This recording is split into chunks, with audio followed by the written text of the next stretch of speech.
এটা হলো বিশ্বের এমন একটা দ্বীপ যে দ্বীপ বিশ্বের কোনো নিয়ম মানে না। এটাকে দ্বীপ বললে ভুল হবে। এটা আসলে একটি গোটা রাজ্য যেটা বিশাল সমুদ্রের মাঝখানে দাঁড়িয়ে আছে।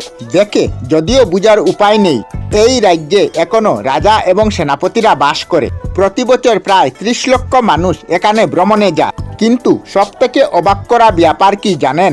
যেখানে কোনো টাকা বা ডলার চলে না, সেখানে চলে স্বর্ণমুদ্রা। এই রাজ্য ফ্রান্সের পশ্চিম উপকূলে থাকলেও ফ্রান্স সরকার কোনোভাবেই এই রাজ্যের উপর হস্তক্ষেপ করে না। আর এই জন্য কোনো পর্যটক ওই রাজ্যে ভ্রমণের জন্য গেলে সম্পূর্ণ নিজের দায়িত্বে সেখানে যেতে হয়। তবে সবথেকে আশ্চর্যের ব্যাপার হলো, আপনি সেখানে যেতে হলে সম্পূর্ণ তাদের অনুমতিতে সেখানে যেতে হবে এবং আসতে হলেও তাদের অনুমতি নিয়ে আসতে হবে।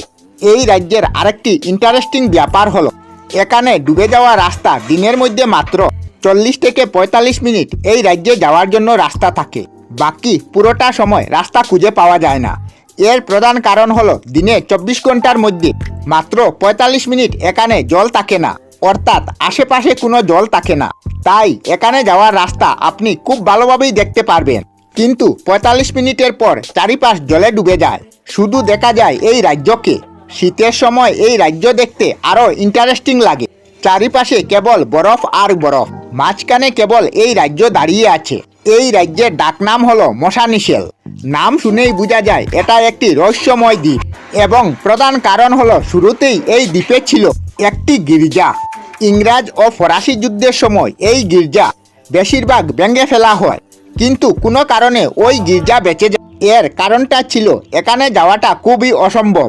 পরবর্তীতে এই গির্জাকে বিশাল কারাগার রূপে ব্যবহার করা হয়। প্রায় 70 বছর ধরে কয়েক হাজার কয়েদি এখানে আটক ছিল, কিন্তু পরবর্তীতে এটাকে আবার রাজ্যে পরিণত করা হয়।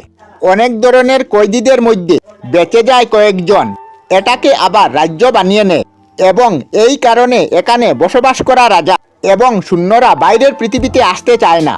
হয়তো এ কারণে তারা বাইরের বিশ্বের সঙ্গে পরিচিত হতে চায় না। ফরাসি সরকার বহু চেষ্টা করেছে এটা জানার জন্য যে এই রাজ্যে এত স্বর্ণমুদ্রা কোথা থেকে আসে। অনেক বিশেষজ্ঞদের ধারণা, ইংরেজ ফরাসি যুদ্ধের সময় এখানে প্রচুর পরিমাণ স্বর্ণমুদ্রা মজুত করা হয়েছে।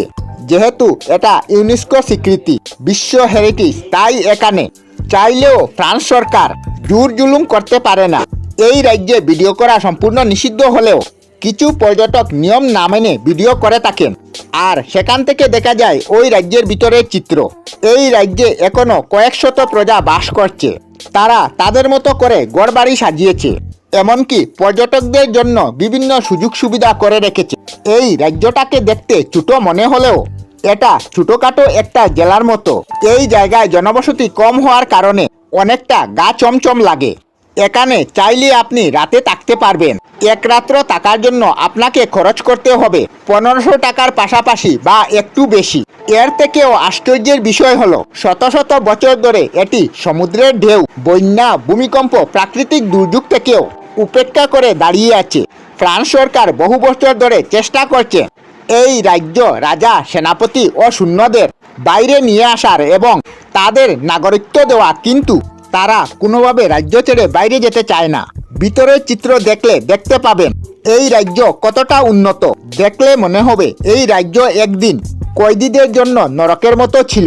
কিন্তু এটাও সত্য যে এই রাজ্যের কেউই বাইরের আইন নিষেধ মানে না। রাজ্যের রাজাই ঠিক করেন কে কখন আসবেন, কে কখন যাবেন, কে কখন থাকতে পারবেন, সব কিছুই। এই রাজ্যের ভিতরে এমন কিছু রয়েছে যা বাইরের বিশ্বের সাধারণ মানুষ জানে না।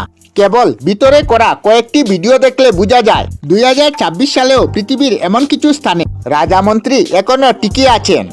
আমরা আমাদের চ্যানেলে সব ধরনের ভিডিও আপলোড করি, যেমন ব্লগ, নিউজ, কুকিং ভিডিও, ধার্মিক আলোচনা ইত্যাদি।